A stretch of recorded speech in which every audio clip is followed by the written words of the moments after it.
It began with a pattern we've seen before. When the Chinese Communist Party is backed into a corner, it doesn't blame the system, it blames the people.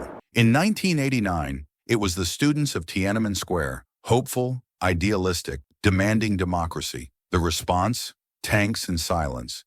And today, history echoes once again. Not in the streets, but in the factory floors and boardrooms of China. The economy is bleeding, tariffs are biting, and the CCP is once again turning inward against its own. But this time, the silence is cracking. From copper parts suppliers in Shenzhen to bulk exporters in Guangzhou, Chinese business owners, once quiet beneficiaries of global trade, are now raising their voices, publicly, emotionally.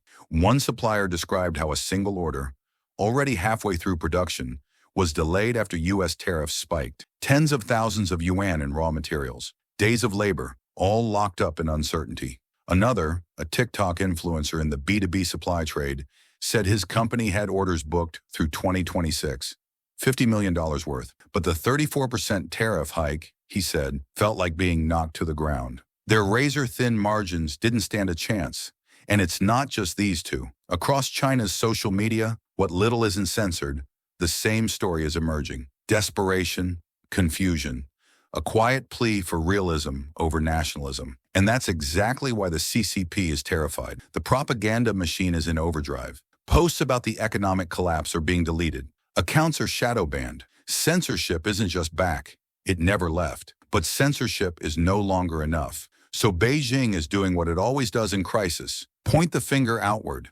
State media has ramped up its anti-American messaging. Vintage clips of Chairman Mao warning about imperialist aggression are resurfacing. 时间要打多久？我讲我们不要做决定。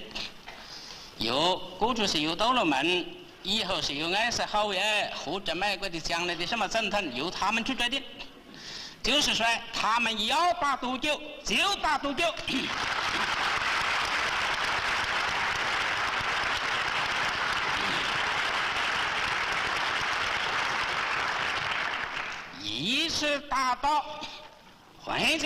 But the irony? Those words were spoken in 1953, just 2 years before Mao's policies starved over 50 million Chinese people during the Great Famine. And that's what terrifies the citizens the most, the parallels. Back then, Mao shut down the farms, told peasants to forge steel. The fields dried up, people starved. And today, Xi Jinping's war on reality is following the same pattern. The factories are struggling, but the orders from above are clear. 中国人民也绝不允许任何外来势力欺负、压迫、奴役我们。 Stand tall, act proud, no matter the cost. But this time, people are doing the math. One citizen, in a video that spread like wildfire before being scrubbed from Weibo, broke it down with brutal clarity. We have 1.4 billion people, but only a fifth of the buying power of the U.S., he said.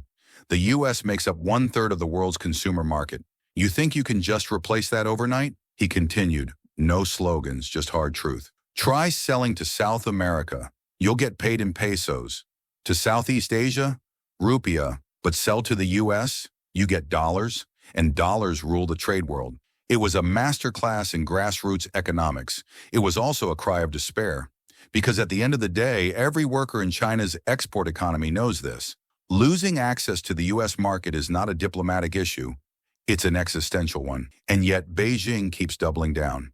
They've claimed that Japan and South Korea are joining them against U.S. tariffs. Both nations issued swift denials. They've touted zero-tariff deals with African nations, knowing full well those countries don't have the industrial capacity to take advantage. It's a game of optics, a performance for the global stage, hoping no one looks too closely behind the curtain. Behind that curtain is mercantilism, not free trade. Google, Facebook, Instagram, YouTube, banned. Foreign companies face regulatory nightmares in China. Meanwhile, Chinese firms are handed blank checks to expand abroad, undercut global competitors, and flood markets. Just look at steel. Beijing subsidized production long after domestic demand was met, not for Chinese prosperity, but for global dominance. The result? Foreign steel firms couldn't compete. One by one, they crumbled. And now, as the world wakes up to these tactics, Beijing is crying foul. But the hypocrisy is deafening. The CCP is not the defender of free trade. It's the architect of a weaponized economy. Even global business leaders are sounding the alarm. JP Morgan CEO Jamie Dimon put it bluntly, national security is economic security. Relying on adversaries like China for military-critical supply chains is, in his words, a strategic disaster waiting to happen. And so the world is rethinking. Factories are relocating. Supply chains are diversifying. Nations are starting to ask, what happens if there's a war? What if the engine of global manufacturing, China, isn't just unreliable but adversarial? For the U.S., the shift will be painful. For China, it could be catastrophic. Because while American demand is mobile, able to shift to India, Vietnam, Mexico, Chinese factories, trained workers, and industrial zones are stuck. Their very existence depends on the U.S. consumer. And if that demand disappears, it's not the party that suffers, it's the workers on the line. The small business owner who borrowed to expand, the teenager working double shifts to pay for a family member's hospital bills. That's the silent tragedy beneath the shouting slogans. And it's why one anonymous businessman said it best. If we have to crawl to earn US dollars to survive, then let us crawl. That's better than starving with pride. In a global economy where power follows purchasing power, China is learning a hard truth. You can censor the internet, you can rewrite the headlines, but you can't hide from the math.